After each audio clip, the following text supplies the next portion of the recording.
A candlelight procession is being held in honor of people who lost their lives during the recent #End Bad Governance protest. No fewer than 21 persons were feared killed in Abuja, Kano, Niger, Borno, Kaduna and Jigawa during the protest.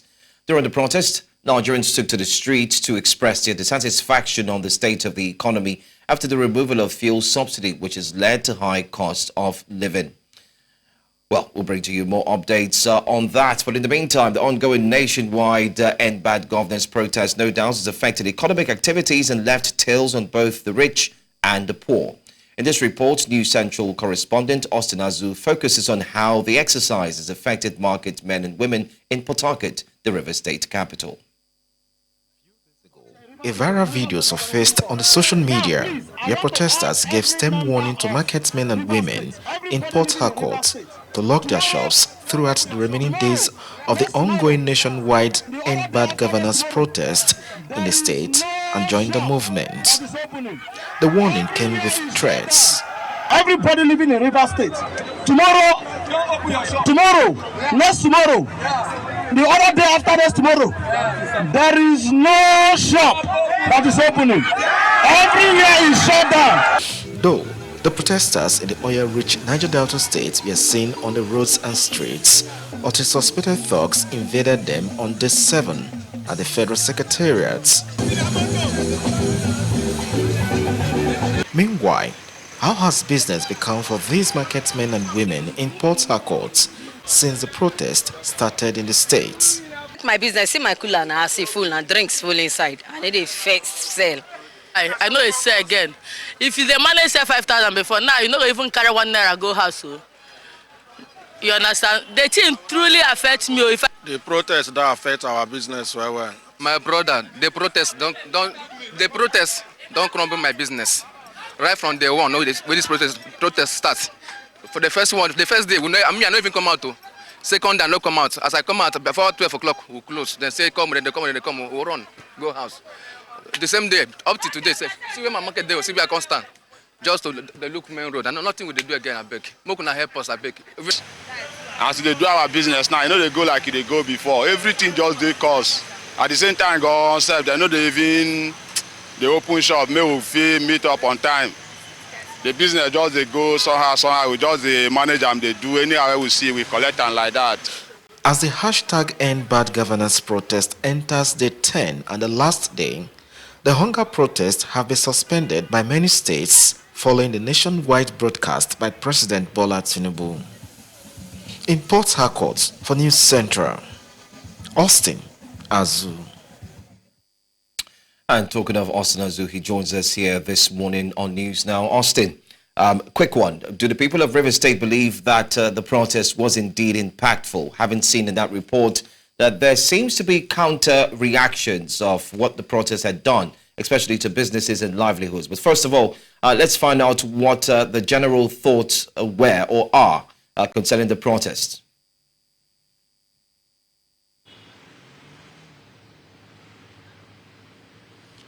First and foremost, currently here in Port Harcourt, the atmosphere seems not to be like before anymore, because ordinarily before this time, protesters ought to be on the street already demonstrating.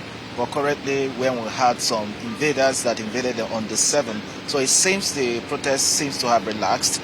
But however, the discussion whether they will return back to the street or not is still ongoing, so we are yet to get a full confirmation from the organizers of this protest. Talking about the economy and its impacts, however, business activity has started picking up, unlike what they had some time ago, where people don't really have access to go to their various shops. From the report, you can see that market has started picking up. Traders have started coming out and buyers have started coming out as well to exchange goods and services. Or like you had earlier on that people might likely just close their shops and temporarily join the protest. Nevertheless, from what we equally gather was like some other suspected hoodlums take advantage of the ongoing protests in the state and that started looting, committing mayhem, and vis-a-vis due the characteristics that led to the suspected anti-protesters coming out to stop the ongoing state protest. All right, Austin. Earlier on, during the protest, in one of the days while the activities were ongoing, we did see where protesters were marching to the home of the former governor of Rivers State, now the minister of the FCT, Nyesom Wike, and many had tagged the protest therefore that it was politically motivated. You were on ground, you saw how everything happened. Can you confirm to us what people are saying concerning the protest being politically motivated or not? Or do you think people truly came out because of how they felt, especially with the economy?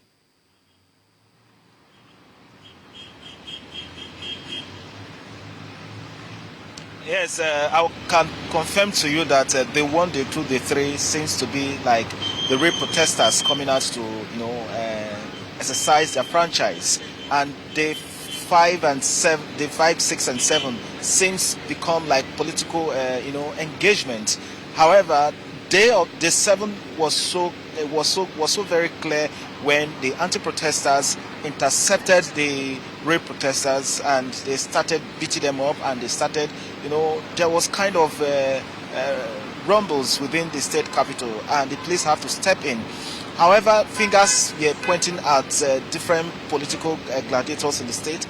Don't forget to that the ongoing political unrest in the state has not been settled fully. So some persons are taking advantage of this ongoing nationwide protests for them to begin to exercise their political muscles. So it might not be wrong for some individuals to be pointing fingers to those loyal to the governor and those loyal to the FCT minister. So these are the information we have gathered so far, that it has taken over by thugs suspected to be political loyalists to some big politicians that are not far different from the one I mentioned earlier on, the loyalists to FCT minister and that of the governor. All right. One last question for you. I mean, we did see the Governor Siminalayi Fubara, address the protesters days during the protest, and he had said that he was with them, was going to give them something to actually go ahead and take care of the protest, or take care of them while they were engaging in protest. After that, would you say that the government or the governor of Rivers State was fully behind the protesters, ensuring that they were protected, even though we did hear that others infiltrated the entire protest?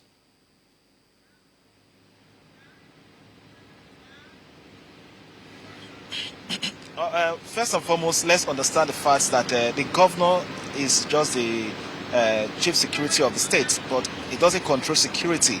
So it's the police that controls the security of the state. So the day of the invasion, the police were fully there. The governor can just assure them that, of course, as the chief security officer, I'm going to be with you, either spirit or physically or otherwise. But the people who control the security are the police, and the police are visibly everywhere in the state. Most especially those designated areas that protesters were supposed to converge and where they are supposed to take off from, and the routes they are supposed to march through before they get to their destination. Of course, these protests, from the way the police strategized it, there was a place meant for the protesters to stay. And not only that, there was a place meant for other people to stay so that they don't, obstruct vehicular movement. They don't cause mayhem on the road, just to be in their locations and demonstrate. So, however, the protesters seem not to be comfortable within that confined zone. So they believe that for them to express themselves, they have to move, they have to process, they have to move further and get to where they will submit their petitions or express their grievances and dissatisfaction about the economy. And that was what happened on the one of the protests when they came to Government House here to register their grievances. However, we only have some group of persons who have been protesting in different parts of the state. So probably they might go to their LGA office. But of course, the LGA office is still under lock and key. The security agencies, the police are still, mounting the entrance, blocking the entrance of the LGA, pending when the Supreme Court will give its own judgment on the legality of the caretaker committee that were sacked or whose tenures expired, and those ones that were sworn in by the governor. So from all indications, the people who are protesting and those who are anti-protest, the security agency is the one providing them security and not the governor, as assured. All right. Well, thank you so much, Austin Azu. We look forward to hear from you again in our subsequent news bulletin. And let's take a look and see, hopefully, the protesters ended there in River State. There wouldn't be a day 9 or possibly a day 10. Let's move on now to our next story on News Now. Activities have returned back to normal in Kaduna State, northwest Nigeria, following the easing of the 2-day curfew recently imposed by the state government. Some residents blamed the recent violence witnessed in the state during the End Bad Governance protest, saying they hope there is no repeat of such. News Central's Emmanuel Bagudu reports.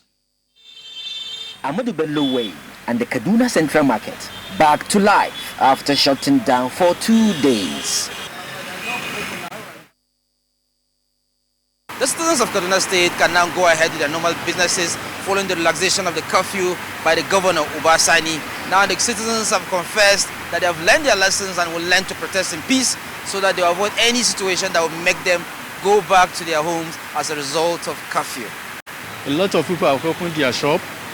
People are going out. Even then, I came here to buy some of the items, some of the food items. So everything now is successful now. I'm really happy because, you know, a movement have continued, means of economy have continued, everything have continued in the right way. Even to heat in the house, in fact, it's too terrible.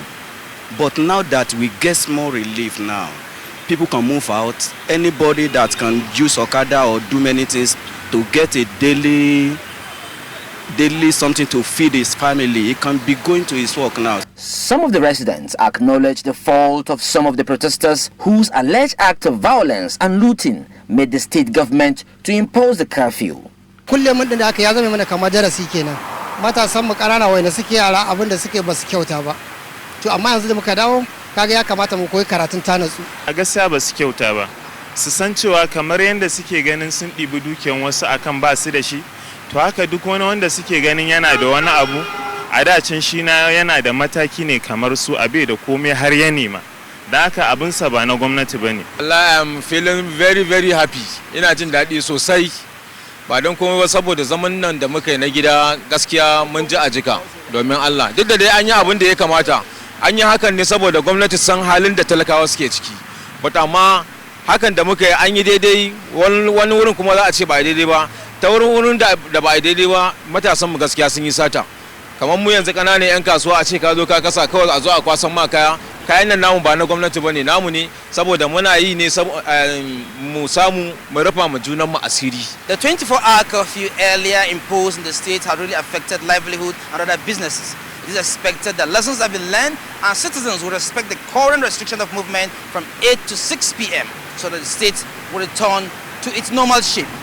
In Kaduna State for News Central, I am Emmanuel Bagudu. And talking of Emmanuel Bagudu, he joins us here on News Now. Emmanuel, this morning we've seen that life is back seemingly a bit, not fully because of the partially lifted curfew. Can you tell us how residents of Kaduna Zaria are indeed reacting to this this new order?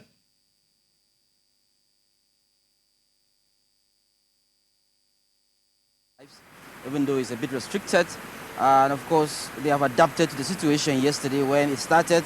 Today is the second day of the restriction of movement from 8 a.m. of course to 6 p.m. and that implies that the way they work, the activities, the way they do their things is now abnormal. It's not the way they used to do it before. They have to manage their time very well and make sure that they get back to their homes by 6 p.m. and they relax, then wake up the next day and then start coming out by 8 a.m. the next day.